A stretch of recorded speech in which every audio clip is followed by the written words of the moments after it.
सतसाहिब जी, आप जो कह रहे हैं, पहले तो आपने बड़ी चतुराई से ये सोचकर कि हम पवन दास को फांसेंगे, बड़ी चतुराई से आपने ये सवाल किया कि भगत जी, क्या गुरुजी के रूप में काल आ सकता है? तो दास ने आपको कहा कि नहीं आ सकते। गुरुजी के रूप में काल नहीं आ सकते। संत रामपाल जी महाराज जी के रूप में काल नहीं आ सकता।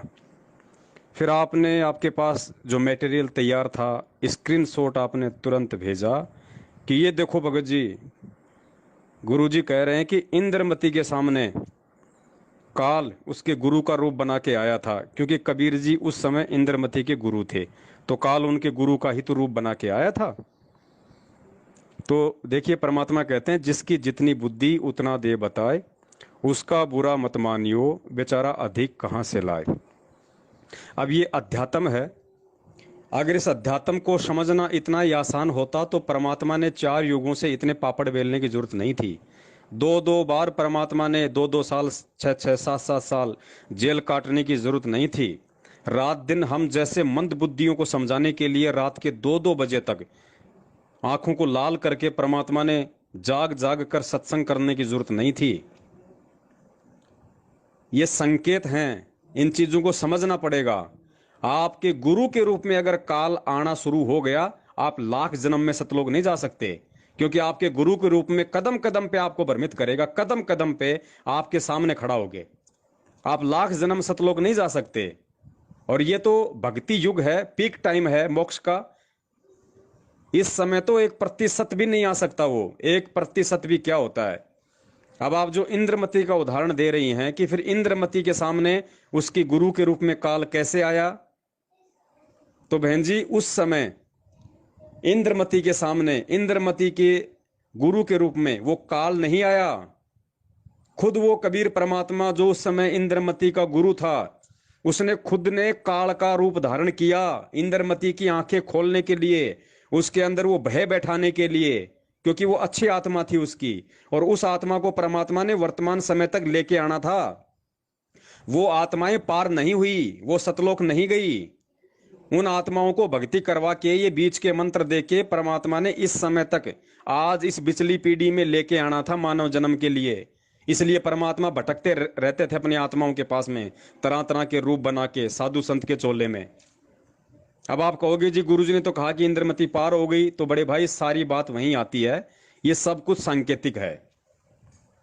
जब इंद्रमती को परमात्मा यहां से ले गए 80 साल की उम्र में, और ऊपर जब मानसरोवर पे ले गए, तो परमेश्वर ने क्या कहा उसको कि बेटा मन में कोई शंका हो, कोई सोच हो, कोई चिंता हो तो बता। मालिक अंतर्यामी में थे, उनको पता था ना इसके अंदर कौन सा काल ने जहर बैठा रखा है। उसने कहा जी ना मालिक, ऐसी तो कोई दिक्कत नहीं, कोई चिंता नहीं, परमात्मा आपने ऐसा निर्मल ज्ञान दे दिया, कोई टेंशन हो ही नहीं सकती। लेकिन एक छोटी सी चिंता है। अब बताओ, इतना ज्ञान देने के बाद फिर क्या चिंता रह गई? बोला बेटा बोल क्या चिंता है। मालिक तो अंतर्यामी थे ही, उनको पूछने की जरूरत क्या थी। तो पर वो, लेकिन आज आप और हमारे लिए परमात्मा ये उदाहरण दे रहे हैं कि आपने इतनी भी टेंशन अपने मन में नहीं रखनी है जब यहां से चलने का समय आ जाए। तो उसने कहा जी मेरा जो पति है, जो राजा है, वो बहुत धार्मिक व्यक्ति है। भले ही उसने आपका नाम नहीं ले रखा था, लेकिन मुझे भी भक्ति के लिए मना नहीं करता था। बहुत अच्छा था महाराज। ए महाराज, उसको भी कभी अपनी शरण में लेना। अब बताओ, अब उसने वो टिंडे लेने थे क्या? जब खुद के जाने का मौका लग गया, खुद के सतलोक जाने का दाव लग गया, और मानसरोवर पे जाके भी उस पति के पीछे उसकी आत्मा फंसी पड़ी है, तो परमात्मा उस आत्मा को सतलोक लेके जाएगा? वो यहीं पटक रखी है परमात्मा ने। आज आई होगी मानव जन्म लेके, आप ही के किसी के भगत भाई बहन के घर में जन्म लेके अपनी भक्ति कर रहे होंगे वो आत्माएं। तो बहन, उस समय परमात्मा ने खुद ने काल का रूप बनाया था, क्योंकि ये सबका बाप है। ये ब्रह्मा विष्णु महेश का रूप बना के भी सारे काम करता है। जब शंकर भगवान के पीछे जब भस्मासुर लगा हुआ था मारने के लिए, तो वहां पे कौन सी वो लड़की का रूप बनाया था परमात्मा ने? हाँ, उसका पार्वती का जो रूप बनाया था, और उसको भस्मागिरी को गंडहस्त नाच नचा के उसके सिर पे हाथ रखवा के उसको भस्म किया, वो कौन था? कबीर परमात्मा ही तो थे ना। ये परमात्मा शंकर का भी रूप बनाता है, ये परमात्मा ब्रह्मा जी का भी रूप बनाता है, ये परमात्मा नरसिंह का भी रूप बनाता है, ये परमात्मा काल भगवान का भी रूप बनाता है। अब आपको यकीन नहीं होगा इस बात का कि परमात्मा काल भगवान का रूप कैसे बनाएगा, फिर तो परमात्मा भी काल हुआ। बस हमारी यही छोटी सोच है। समर्थ उसी को कहते हैं जो कुछ भी कर सकता है, सबका बाप उसी को कहते हैं जो कुछ भी कर सकता है। अब इस बात को मैं आपके साथ ज्यादा माथापच्ची ना करके, अगर आप समझदार होंगे तो संकेत में समझ जाएंगे कि परमात्मा भी काल का रूप बना सकता है या नहीं बना सकता। एक छोटा सा सत्संग है पूज्य गुरुदेव जी का, आदरणीय गरीबदास जी महाराज जी के ऊपर उन्होंने सत्संग किया, और उस सत्संग में उन्होंने समझाया कि एक बार वहां पे छुडानी के पास में कोई रूपनगर नाम की कोई रियासत थी। वहां का राजा मुसलमान था, वो हिंदुओं पे ज्यादा टैक्स लगाता था। तो गरीबदास जी महाराज जी के 2500 बीघा जमीन थी, तो उसने हिंदुओं पे ज्यादा टैक्स लगा दिया। अब उसके चौकीदार आए वहां पे, बोलो जी ऐसे ऐसे टैक्स दो। तो गरीबदास जी महाराज जी ने मना कर दिया कि भाई हम नहीं देंगे। पहले ये बताओ क्या सभी के ऊपर लगा रखा है या खाली हम जैसे बड़े बड़े जमींदारों के ऊपर लगा रखा है? तो उन्होंने कहा कि आप जैसे बड़े जमींदारों के ऊपर। तो गरीबदास जी महाराज ने कहा कि नहीं देंगे, जाओ बोल दो अपने राजा से। दूसरे दिन राजा ने हुक्म दिया कि उनको पकड़ के लेके आओ। तो गरीबदास जी महाराज जी थे, साथ में उनके कुछ भगत थे, सब वहां पे चले गए।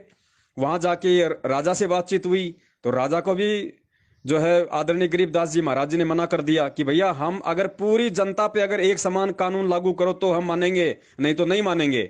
तो राजा बड़ा क्रोधित हुआ और ऐसे व्यक्तियों को वो सजा देता था ताकि और लोगों में भय उत्पन्न हो। तो एक शेर था उसके पास में, गरीबदास जी महाराज जी को और भक्तों को शेर के बाड़े में छोड़ दिया, और उधर से उस शेर को छोड़ दिया कि इसको शेर खाएगा, दुनिया देखेगी दीवारों पे चढ़ के, आगे से मेरे आदेश की अवहेलना करने की कोई हिम्मत नहीं करेगा।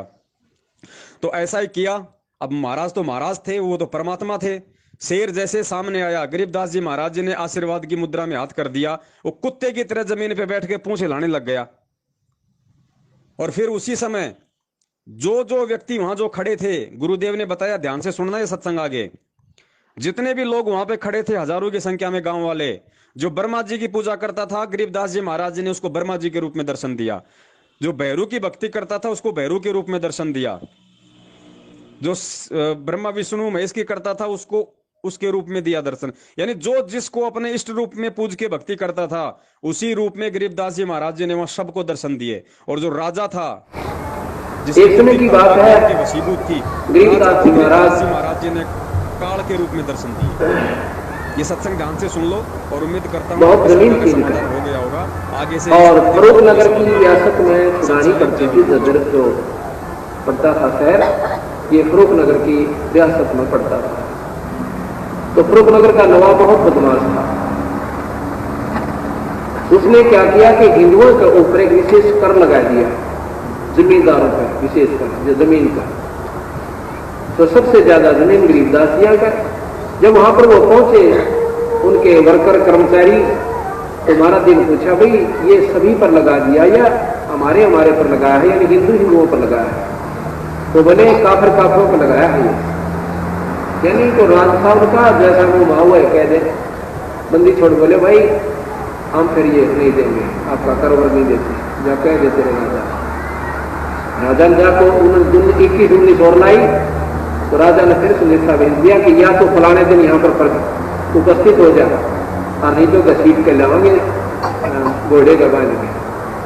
गरीबदास जी महाराज के साथ 4-5 हमारे जैसे भक्त, और साथ में गरीबदास जी फरूखनगर पहुंच गए। जब फरूखनगर पहुंचे पता चला कि वो मुर्जे में आ गए। राजा ऐसे जो उनकी आज्ञा की अवहेलना करने वालों को बहुत खतरनाक सजा देता था। उन्होंने या तो घोड़ों को पीछे बांध के घुमा कर मारता था, और या फिर एक ऐसा उसने मकान बना रखा था, चारों तरफ ऊंची कच्ची दीवारें बनवाकर मिट्टी की, और उसके अंदर बाड़ा कहते थे उसको, उसके अंदर उस दोषी को रोक देता था, और साथ में भूखे शेर को पिंजरे से निकलवा देता था। और वो भाग कर और शेर उनको ऐसे नचा कर मारता और खाता था। साथ में सारे नगरी वाले को कह दिया जाता था कि सभी आकर के उस तमाशे को देखेंगे बाई ऑर्डर, कि ताकि और भी इस बात से घबरा जाए कि राजा की बात का अवहेलना करने की ये बूढ़ी सजा होती है। गरीबदास जी को बाड़े में रुकवा दिया सभी भक्तों के साथ। राजा अपने मकान पर बैठ गया, जहां पर राजा और रानी देख कर तमाशा देखा करते थे बैठ करके। चारों तरफ से दुनिया देख रही है और वीरदास जी सामने बैठे हैं और 5 भगत जो गए थे वो भी साथ बैठे हैं। भूखे शेर का पंजरा वहां से खोल दिया जाता है और शेर एकदम ऐसे टूट का पड़ता है कि जैसे अब खा जाएगा। बंदी छोड़ गरीबदास जी ने ऐसे कर दिया। वो शेर जैसे कुत्ता होता है ऐसे दोन दबोच लेता है और आके के बंदी छोड़ के पैरों को चाटना शुरू कर देता है। बोल सतगुरुदेव। इस बात को देखकर सभी को पसीने आ जाते हैं। गरीबदास जी खड़े हो जाते हैं।